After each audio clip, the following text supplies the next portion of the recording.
Most notably, Cornell has never led his team to a division championship. His best years in '07 when he led the Browns to a 10-6 record. Romeo Cornell, I mean, he's not a guy that's going to put up a top 5 offense. Now, of course, there's guys in the league that do thrive on defense, most notably Pete Carroll. And, for Romeo Cornell, it's just one of those scenarios where he's never put in a situation with an elite quarterback.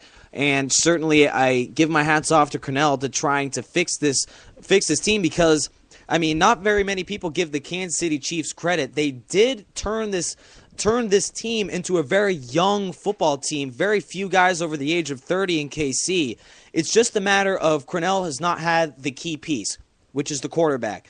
And he's been coaching for a long time and has never had that piece in tap. Now this year, the Chiefs have really self-destructed.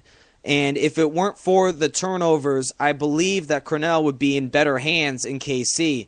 But just right now, this team is falling apart. Doesn't have, also, outside of Dwayne Bowe, doesn't have any sort of a receiving core at all. Jonathan Baldwin has not progressed in the kind of fashion the Chiefs would hope for. I mean, right now, I feel like Cornell's put in a terrible spot. And you can't put 1-7 on him as well. Is Cornell... And now this is very putting you on the spot here, Phil. Now, I'm giving Cornell perhaps more credit than his resume suggests, but is Cornell an NFL head coach, or is he more suited for a defensive coordinator position? I honestly do think he has been more of a defensive-minded person.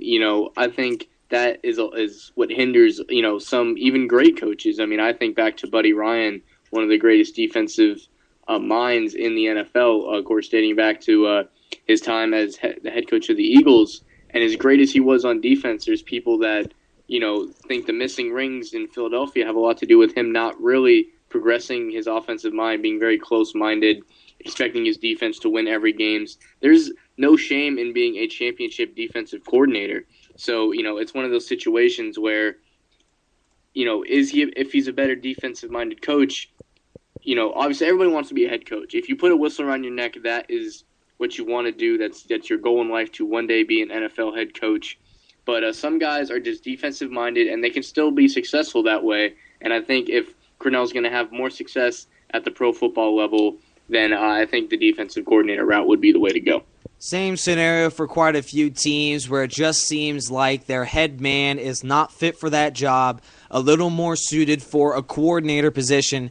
Kansas City most notably. We'll get to other teams as well, very deserving. Also San Diego and Philadelphia, our favorite teams, Nick and Phil respectively. There's quite a few teams that certainly would like a do-over with a new head man at their position. When we come back to the NFL goal line on Spreaker.com, we'll take a look at the top 5 coaches that should indeed make the jump from college to the NFL. Also, we'll take a look at the big matchup between the Bears and the Titans in Week 9 when it was a blowout.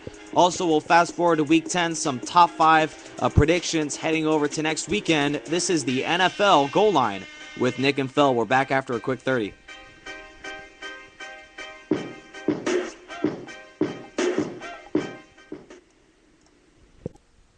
Welcome back to the NFL goal line with Nick and Phil. We're back after a 30-second break, and we are right back to NFL football.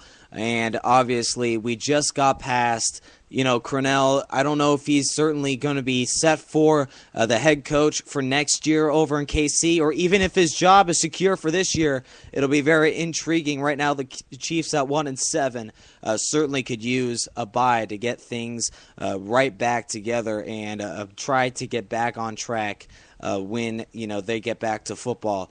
But certainly things are the exact opposite over in Chicago, 51-20. Before the set, we also, Phil mentioned that there are some comparisons to a previous Bears squad that was also dominant in their era. I don't know if the Bears are certainly like the best we've ever seen out of Chicago, but certainly what to make out of perhaps the best win that Bears have had, at least offensively, in a long time. 51 points is something to brag about, partner. That's a big-time win, even if it's against Tennessee. Yeah, I think the biggest argument people make on is this, one of the better defenses, comparing it to the 85 Bears. Most people think that's ridiculous. But I think the biggest argument that you can have in this situation is you look at the rules now and you look at the rules back in 1985, how the defense gets away with as much more back then than they do now, and how they're still able to put up these numbers. They have, I believe, 7 defensive touchdowns on the year. Brian Urlacher taking one of the house to get that number to 7 after this past weekend. And you look at these guys, and I think that's just the main argument that, even the way defense is played, a lot of people complain about it. You can't touch your franchise quarterbacks, the helmet-to-helmet hits or what have you, and they're still putting up these numbers. On top of that, as you said, their offense is better than it's been in a while. Jay Cutler, Brandon Marshall, Matt Forte, among others, bringing this team a whole new dimension that they really haven't had in quite some time. So this is definitely the best Bears team we've seen since the 80s, no doubt about that. And what's very intriguing is, and this was the case in 2007 when the Patriots every week seemed to have a different dimension, a different player that was certainly dominating on the defensive side. In this game and certainly this whole year, the Bears at 7-1 seemingly week in and week out have a different guy on the defensive side that comes up to play. This past week, it's Charles Tillman, 4 forced fumbles. When do we see that out of a cornerback? This team is very, very elite, and I put them out of the top 5 of the power rankings last week, and I might be shaking my head on that. Chicago, very impressive at 7-1. They're one of the best 2 or 3 teams in the NFC. Let's not get too high on the Bears. They did play an inferior opponent. That's to say the least, but right now, and certainly in an inferior AFC, the Tennessee Titans are not out of it yet, but with a quarterback in Matt Hasselbeck that's had his fair share of struggles in the NFL. Are the Titans, now we're switching gears real quick here, are the Titans even set for the postseason? They're just one game out of some big-time wildcard contention, and their schedule is exactly more favorable down the stretch. After a bye, they face the Jacksonville Jaguars, and then just the next few games, they also have the Dolphins, the Texans. That'll be a tough opponent. But then they round out with the Jets and the Jaguars again. Are the Titans certainly out of the playoffs? They had a big-time loss here, but they're 3-6, and with a couple wins, they'll be right back in it. Well, here's a team that took this loss, extremely hard. The Titans owner, Bud Adams, came out and said that he will be ready if things do not improve to make serious changes in personnel and in coaching staff. Bud Adams being the owner, chairman, CEO, and president of this organization, obviously having all of the power to do what he wants with this Titans franchise. And he was very disappointed in the way his team played. Obviously, the man of the future, Jake Locker, has been out with a shoulder injury, and they had Matthew Hasselbeck in there, a quarterback that they definitely had some sort of confidence in, which is why they brought him in as a free agent 2 seasons ago. But here's a team that Bud Adams and Mike Munchak believe this is a team that can win now, or they would not be taking it to this high regard, but a team that can win now and can be successful. It's just a matter of if they can pull that off before changes have to be made. And Tennessee, has a very interesting scenario because Kenny Britt, the main man at the receiving core, has not had the kind of production that the Titans would expect.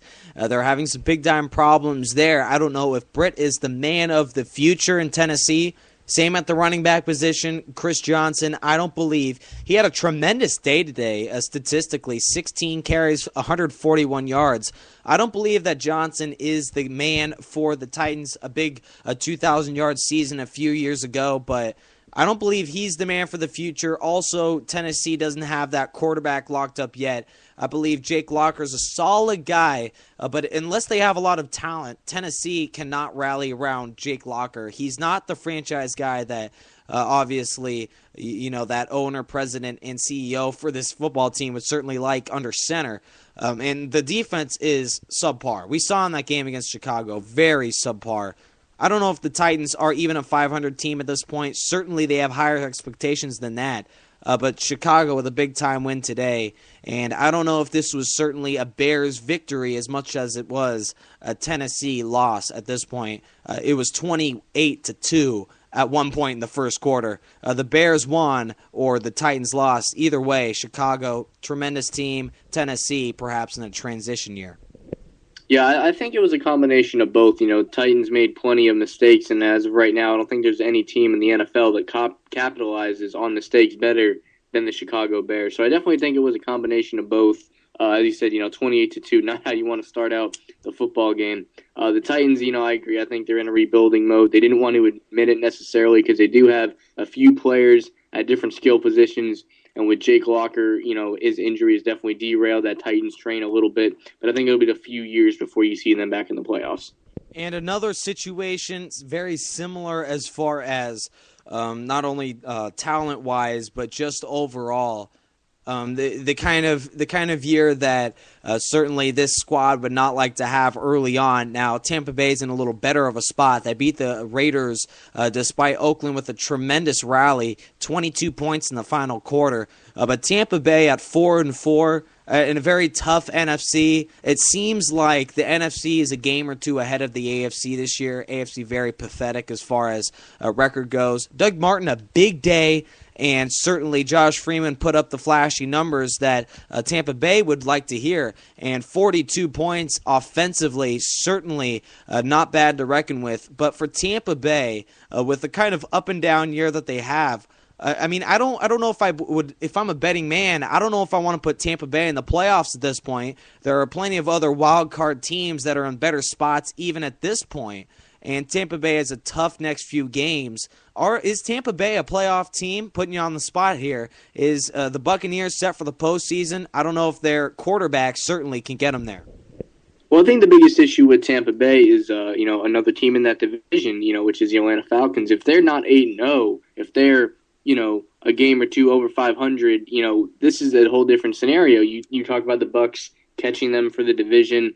Here's a team, 4-4, right where they ought to be. They won a few they should have lost, and lost a few they should have won, including the Saints game where they had a very risque call at the end there with being pushed out of bounds.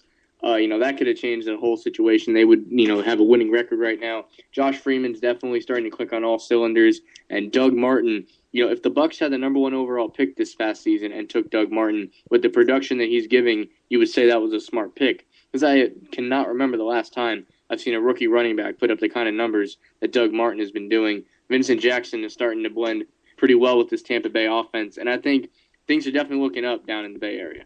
And Doug Martin with 5.2 yards a carry. He's come right out of seemingly the NFL draft and has shined in some big-time spots. The Tampa Bay Buccaneers certainly they got their money's worth in Doug Martin. I'm a big fan of this guy. He seems to have a similar kind of running style, and he certainly has the size to match a guy like Matt Forte. And obviously nothing bad doing there. Doug Martin's a tremendous running back, and if Doug Martin can really help this team, can carry the football like we have seen 5.2 year carry, certainly a big time for the Tampa Bay Buccaneers. I don't know if they're certainly a playoff team with everything going on in the NFC. They're a game or two back of wild card contention, and they have a tough division.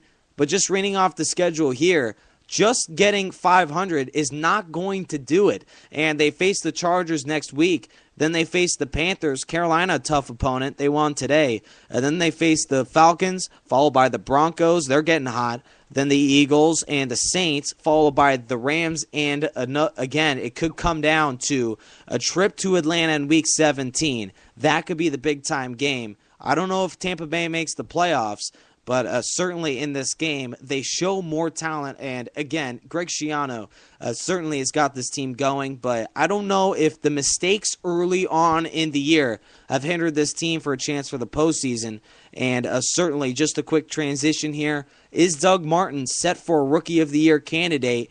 Because his Tampa Bay squad is certainly doing much better with him than without.